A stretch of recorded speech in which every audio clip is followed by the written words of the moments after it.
kata sifat, dan kata tanya. Assalamualaikum warahmatullahi wabarakatuh. Bagaimana kabarnya anak-anakku semuanya? Pak Guru selalu berdoa semoga kalian semua dalam keadaan sehat walafiat. Allahumma amin. Tetap semangat anak-anakku. Untuk hari ini kita akan belajar bahasa Arab, anak-anakku. Masih ingat pelajaran kemarin apa, anak-anak?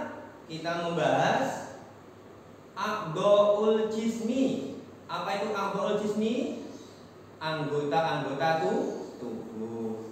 Baik anak-anak, sekarang mari kita siapkan dulu materinya, bukunya. Sudah siap? Sudah?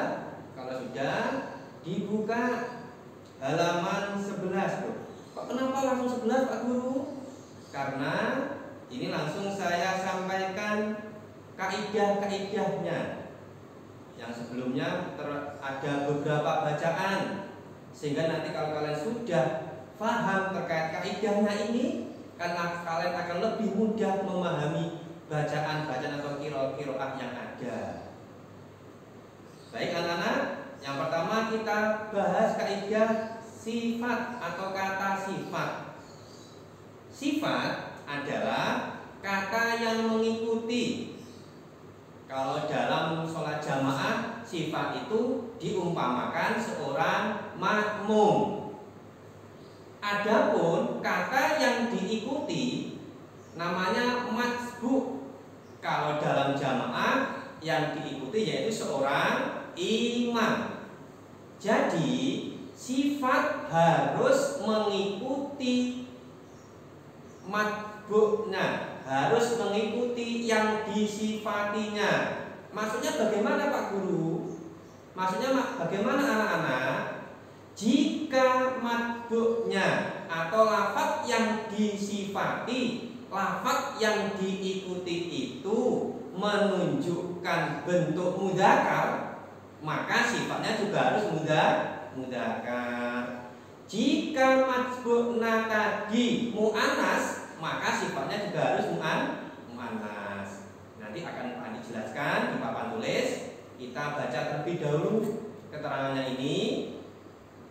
Yang berikutnya, sifat harus mengikuti dari segi harokatnya. Dari matsbu' harokat itu kalau dalam ilmu nahwunya namanya i'rab anak-anak, yaitu yang membahas harokat huruf akhir setiap kalimat, namanya i'rab.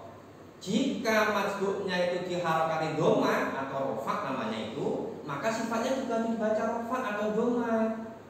Jika matsbu'nya itu dibaca kasroh, maka sifatnya juga dibaca kasroh huruf akhirnya, anak-anak. Baik, biar lebih jelas, Pak Andi jelaskan ya lewat papan tulis, disimak. Dan juga boleh sambil membawa buku dan pensilnya disiapkan, supaya kalian bisa mencatat apa yang Pak Guru sampaikan. Lihat ini anak-anak pada papan tulis ini.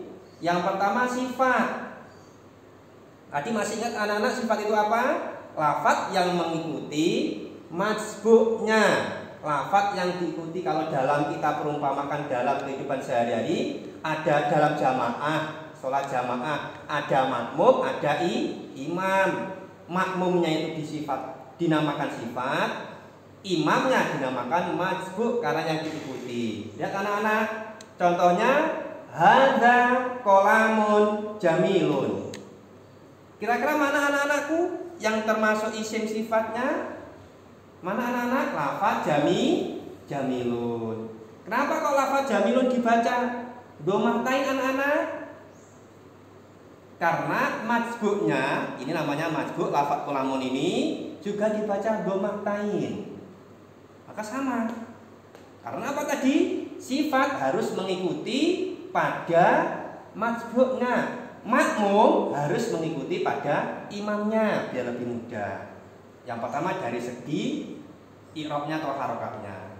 Yang kedua Dari segi mudzakkar atau muannasnya, karena masbuknya yang diikuti itu mudzakkar, tidak ada tanda muannasnya lafadz lamun, maka sifatnya juga harus muannas anak-anak. Ini.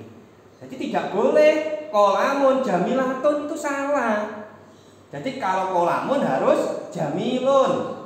Ada lagi mungkin hadza kitabun jadidun. Ini kitab yang baru. Hadza qolamun jamilun, ini pena yang bagus atau pensil. Ini. Yang kedua, jika masbuknya itu muannas yang diikuti tadi muannas, maka sifatnya yang mengikuti juga harus muannas. Mana ini contohnya anak-anak? Ini mana muannas tandanya Pak? Ada tak marbutohnya ini. Maka sifatnya juga harus ada tak marbutohnya anak-anak. Tidak boleh hanya nadifun saja, tapi juga harus ada tak marbutohnya. Hadhihi ini juga sama anak-anak, juga hadhihi isim sarafnya. Ada ini juga mu'annas, tidak boleh hadza tapi harus hadhihi. Hadhihi saburatun nadifatun. Ini papan tulis yang bersih. Jadi dalam bahasa Arab kata sifat itu atau tabi itu kalau diartikan dalam bahasa Indonesia artinya yang anak-anak, yang pandai, yang cerdas, yang baik. Itu namanya kata sifat. Kalau di sini ini papan tulis yang bersih, berarti bersih, yang bersih berarti pasti ini namanya kata sifat atau atabi. Bisa dipahami anak-anak terkait kata sifat ini? Nah, nanti jika dipelajari ada yang belum paham, bisa ditulis terlebih dahulu, dicatat terlebih dahulu. Baik anak-anak, setelah kata sifat kita lanjutkan dengan materi istifham atau kata tanya. Apa? Apa anak-anak pengertiannya kata tanya itu? Pada pelajaran ini istifham yang akan dipelajari adalah kata menggunakan kata kalimat aina. Pertama, bimadza ila aina. Baik, untuk lebih jelasnya Pak Andi tuliskan di papan tulis, jelaskan di papan tulis biar lebih jelas. Nah,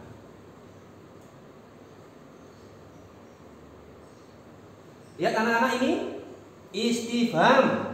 Kalau dalam bahasa Indonesia namanya kata tanya. Kamu pasti bertanya, mau kemana Bu? Ya, mau kemana Bu? Mau kemana kamu, teman? Nah ini namanya bertanya. Jadi juga ada aturannya dalam bahasa Arab itu. Kata tanya. Yang pertama menggunakan aina. Anak-anak dilihat kalau dalam buku halaman 12, aina. Aina itu digunakan untuk bertanya apa anak-anak? Bertanya tentang tempat. Di mana kamu duduk? Di mana kamu tinggal? Di mana kamu sholat? Berarti menggunakan aina. Atau kamu bertanya, di mana ibumu? Aina umuka?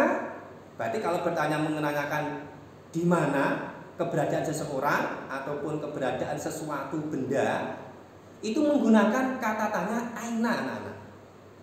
Kalau dalam buku dicontohkan aina yang Abu Arifun, di mana Arif bermain?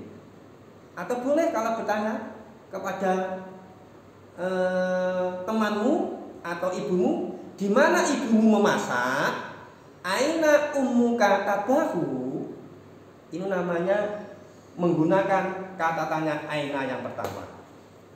Yang kedua, kata tanya menggunakan lafaz bimadza.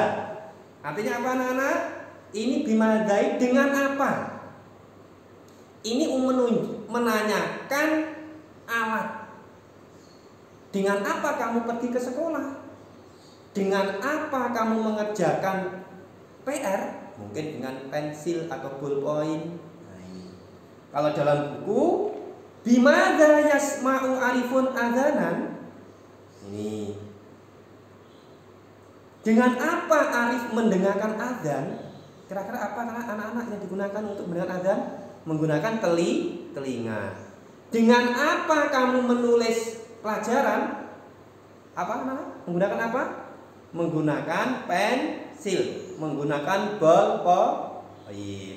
Ini kalau kita menanyakan alat, kita menggunakan kalimat dengan kata tanya atau lafaz bimada. Yang ketiga anak-anak, kata tanya atau istifham menggunakan lafaz ila aina. Ini untuk menanyakan tujuan, menanyakan tempat, tapi tempat yang mau dituju. Kamu mau kemana? Mau ke rumah nenekku. Kamu mau kemana? Ya Anton, saya mau ke rumah temanku. Nah ini kalau bertanya tempat tujuannya, ini menggunakan ila aina. Jadi lafaz aina yang pertama ditambah ila ini. Perhatikan anak-anak. Yang ketiga tadi apa? Ila aina bertanya untuk apa tadi anak-anak? Tempat tujuan atau tempat yang akan dituju. Contohnya ila aina tadhabu Fatimah. Dalam buku bahasa Arab kalian masing-masing, Fatimah mau kemana? Ini nanti menggunakan ila. Jadi perbedaannya kalimat tanya yang pertama dengan kalimat tanya yang ketiga. Yang pertama menanyakan tempat, ya di situ tempat saja. Kalau yang nomor 3 bertanya tempat mana yang akan dituju. Baik anak-anak, kira-kira dari keterangan Pak Guru tadi, khususnya istifham atau kata tanya baik aina, bimada, ila aina, bisa dimengerti? Saya yakin kalian pasti bisa, anak hebat-hebat semuanya. Epi Krishna gitu lah. Baik, nanti tugasnya anak-anak untuk bahasa Arab biar kalian cepat paham, ya, cepat menguasai, membuat contoh saja. Ingat, membuat contoh. Yang pertama, yang kata sifat tadi, membuat contoh kata sifat yang laki-laki atau mudzakkar 2 contoh. Ingat, membuat 2 contoh lagi yang muannas 2. Jadi mudzakkar atau laki-laki 2, yang muannas juga 2 kata sifatnya. Terus yang istifham kata tanya juga membuat contoh masing-masing kalimat tanya baik aina, bimada, ila aina, ini dibuat masing-masing ini 2. Aina 2 contoh, bimada 2 contoh, ila aina 2 contoh. Ingat anak-anak, ini nanti dalam membuat contoh jangan disamakan dalam buku paket, nak. Walaupun yang terutama yang dalam pembahasan tadi. Tapi bagaimana Pak kalau mencontoh dalam bacaan qiraah? Boleh. Mungkin kalian mengambil dalam bacaan contohnya boleh, tapi jangan disamakan yang seperti halaman 11 maupun halaman 12 tadi. Baik anak-anak, untuk materi bahasa Arab kali ini kita anggap cukup. Kita akan berjumpa pada pertemuan berikutnya. Semoga kalian senantiasa diberi kesehatan sehingga bisa menyelesaikan tugas dengan sebaik mungkin, dan kita segera bisa belajar secara tatap muka langsung alias segera masuk di Madrasah Epi Krishna. Mari kita akhiri dengan bacaan tahmid bersama-sama. Alhamdulillahirabbil alamin. Kurang lebihnya mohon maaf. Assalamualaikum warahmatullahi wabarakatuh.